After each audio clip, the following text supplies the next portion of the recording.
un sujet qui est dans notre religion secondaire, fait partie de notre religion, mais ce n'est pas un objectif. Normalement, les musulmans ont des priorités. Mais nous allons l'aborder par nécessité, car tellement on répète ce sujet et on fait de lui le sujet de l'actualité. C'est un sujet qui concerne la prière, sur le fait de coller les pieds dans la prière, dans la ligne et le rang de la prière. Quel est le statut légal de ce sujet? Le Nabi sallallahu alayhi wa sallam, dans le hadith qu'il rapporte l'imam al-Bukhari, d'après Abil Walid, Hisham ibn Abd al-Malik al-Tayalisi, d'après Shu'bah ibn al-Hajjaj, d'après Amr ibn Murrah, d'après Salim ibn Abil Ja'd, سمعت النعمان بن بشير سمعت النعمان ibn Bashir. Le Bukhari rapporte avec cette chaîne de transmission. Abu Daoud, celui qui a As-Sunan, rapporte d'après Hammad, d'après Simak ibn Harb, d'après Nu'man ibn Bashir. D'après Nu'man ibn Bashir. Que An-Nabi sallallahu alayhi wa sallam nous a dit Sawu sufufakum, c'est-à-dire alignez vos sufuf, vos lignes et vos rangs dans la prière. Mais sauf que dans la version de Abu al-Qasim al-Jadali, d'après Nu'man ibn Bashir, Nu'man ibn Bashir à la fin rajoute: et je voyais les compagnons coller leurs chevilles et leurs genoux et leurs épaules. Ça, c'est un rajout de Abu al-Qasim al-Jadali. Il s'appelle al-Hussein ibn al-Harith, d'après Nu'man ibn Bashir. Abu al-Qasim al-Jadali, c'est quelqu'un qui est inconnu dans al-Hadith, qui est inconnu par al-Hadith. C'est-à-dire, ce n'est pas quelqu'un qui est connu par al-Hadith. Et nous, par obsession, c'est-à-dire certains par obsession, ils prennent des rajouts, des paroles qui ne peuvent pas être authentiques et loin d'être authentiques pour rendre la vie et la prière difficile aux musulmans.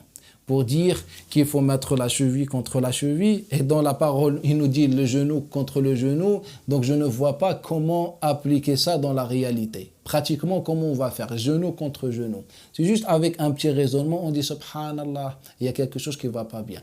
Cette parole ne peut pas traverser un esprit conscient, elle peut traverser uniquement un esprit fermé, un esprit d'une personne aussi bête. Et donc c'est un rajout d'Abu al-Qasim al-Jadali. C'est pour ça que le Bukhari l'a mentionné comme ta'liq. Et le ta'liq de Bukhari ici, il est très faible.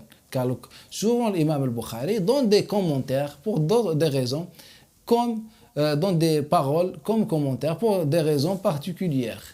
Et souvent, les commentaires dans le livre de Bukhari ne sont pas authentiques. Ne sont pas authentiques. L'imam al-Bukhari a dit, et on rapporte d'après Nu'man ibn Bashir. Donc le hadith est rapporté sans ce rajout. Mais le rajout qui est authentique, c'est celui qui le rapporte Simak ibn Harb.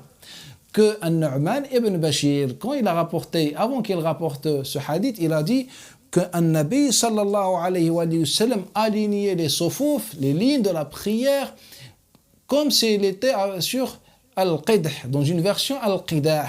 Al-Qidah, là on pose les flèches pour les tailler et les faire bien, les préparer bien. C'est-à-dire le prophète sallallahu alayhi wa sallam, il alignait bien les rangs de la prière, et parfois il voyait la poitrine de quelqu'un, donc il le pousse ou bien il le remet dans sa place. Donc, l'alignement dans le hadith, dans le commentaire de Nu'man ibn Bashir, le commentaire authentique, concerne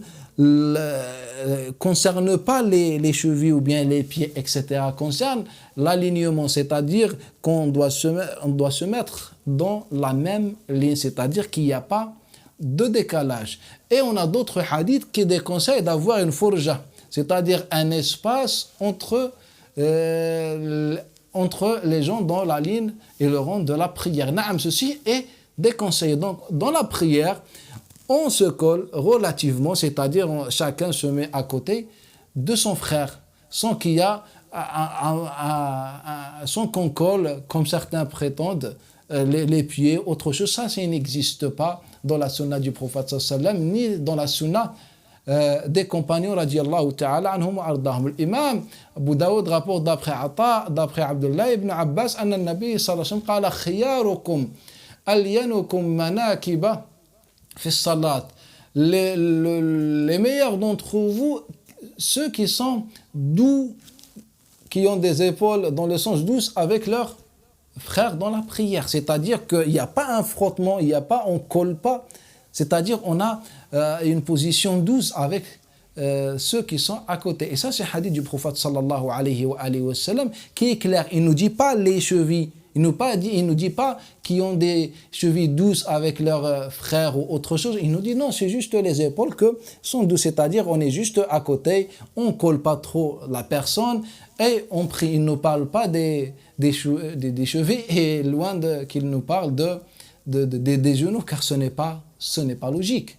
Ce n'est pas logique. Et de plus, le Nabi sallallahu alayhi wa sallam, dans le hadith de Anas ibn Malik. Car certains qui ont peut-être eu la chance de lire un demi-chapitre de l'authentique de Bukhari, et puis ils prétendent al-Mashiakha, prétendent qu'ils sont chouyour, et qui avaient une chance d'étudier un petit peu un demi-chapitre de Bukhari, et ils ont découvert, masha'Allah, la parole de Anas ibn Malik, que l'un de nous,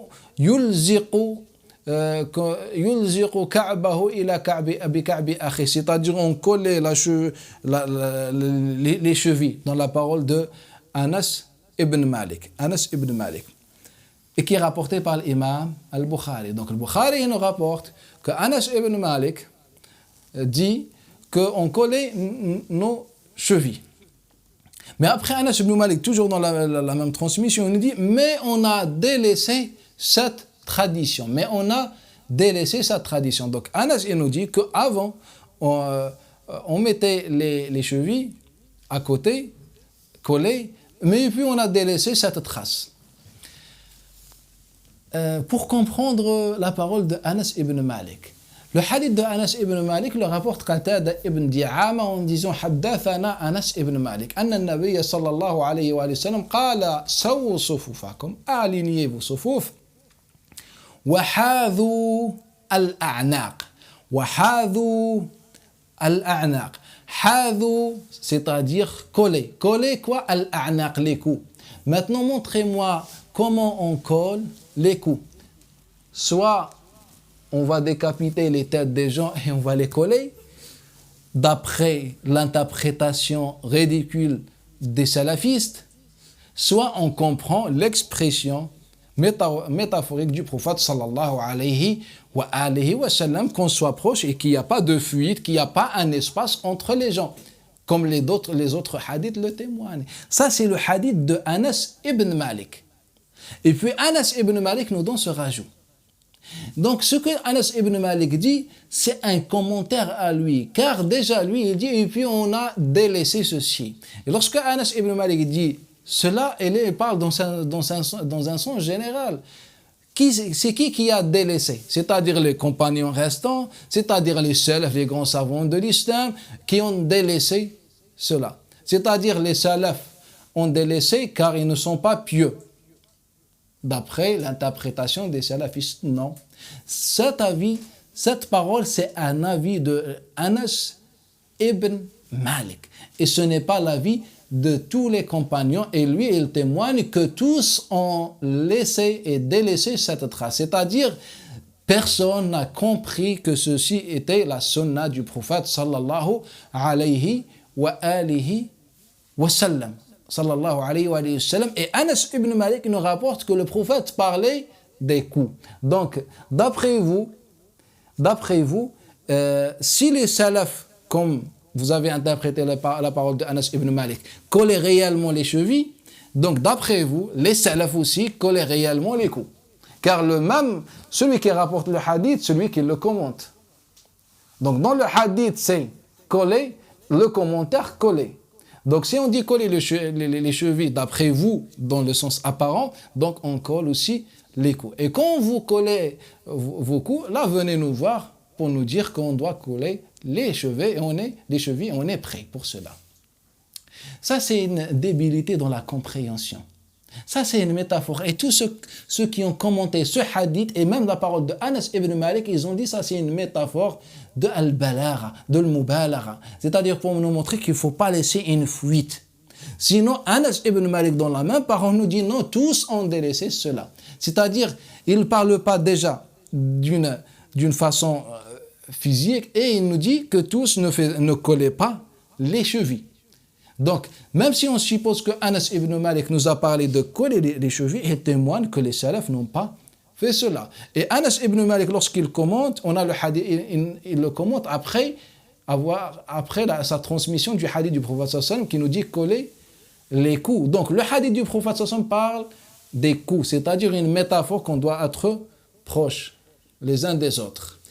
Et la parole de Anas ibn Malik, comme il a compris, les savants qui ont commenté cette parole, les savants qui ont commenté l'authentique de Bukhari, ils ont dit cela veut dire al-mubalagha, qu'il faut être proche, et ils ont dit que Anas ibn Malik a reproché, c'est l'interprétation de ceux qui ont commenté Bukhari, que Anas ibn Malik a reproché à certains dans son époque d'avoir des espaces entre eux dans la prière. Sinon, en vérité, c'est l'avis de Anas ibn Malik. Anas ibn Malik qui parle de coller les chevilles. La parole de Anas ibn Malik. Et sinon, aucun compagnon n'a dit qu'il faut coller, ou bien on a rapporté d'après aucun compagnon qu'il a collé ses cheveux. Et vous savez bien que tout ce qui concerne la prière a été rapporté avec de nombreuses chaînes de transmission. Tout ce qui concerne la prière, soit la prière du groupe, bien la prière individuelle, tout cela a été rapporté avec plusieurs chaînes de transmission, avec des détails, avec des vrais détails. Dans aucun cas, les salafs ou bien les transmetteurs nous ont dit que voilà qu'on entrait dans les mosquées dans l'époque de salaf, des compagnons, on trouvait que les compagnons avec des chevilles collées n'existent pas. Donc comment ça se fait? Ils nous ont tout rapporté, sauf cette sunna qui est très importante, et les shuyukh, ou bien plus précisément les prêtres salafistes, ont fait de cela la cause majeure de la division de l'Ummah. Car dans le hadith du prophète sallallahu alayhi wa sallam, il a dit فَلَا تَخْتَلِفُوا فَيُخَالِفَ اللَّهُ بَيْنَ قُلُوبِكُمْ. Ne soyez pas, c'est-à-dire soyez alignés bien, sinon Allah Ta'ala يُخَالِفْ بَيْنَ قُلُوبِكُمْ. Sinon Allah Ta'ala crée une division entre vos cœurs. Ils ont dit que la cause majeure de la division de l'Ummah, ça c'est beaucoup de shuyukh de l'Arabie Saoudite qui l'ont prononcé, la cause majeure de la division de l'Ummah, c'est qu'on n'a pas mis les chevilles collées. Ça c'est ridicule en islam, n'existe pas en islam. C'est déjà honte d'entendre ce genre de propos. Déjà le prophète sallallahu alayhi wa sallam ne parlait pas des chevilles, les hadiths sont clairs et les versions sont nombreuses. Mais eux, ils ont interprété, ils ont dit, concerne aussi les chevilles. Et voilà, quand on ne met pas les chevilles, quand on n'a pas mis les chevilles, donc on est tombé dans la division. Ala kulli hal, tous les transmetteurs ne nous ont pas rapporté que les compagnons faisaient de cette manière. Au contraire, ils nous ont rapporté que Abu Bakr as-Siddiq radiyallahu anhu, dans sa prière, alignait les poitrines des gens. Ils nous ont rapporté aussi as-salaf qui ont été exigeant dans l'alignement de la prière, dans le sens de l'alignement qui n'a aucun rapport avec les chevilles, mais ils nous ont dans aucun cas dit que les chevilles aussi, on colle les chevilles. On n'a que la version de Anas ibn Malik qui représente un avis. Sinon, si on prend l'interprétation des savants de l'hadith qui ont commenté Al-Bukhari, on comprend que même la parole de Anas ibn Malik ne l'indique pas, car il parle d'une métaphore. Il parle d'une métaphore, car celui qui rapporte que le prophète, il dit coller les coups. Alors que ce n'est pas possible. أقول هذا الكلام واستغفر الله لي ولكم فاستغفروه.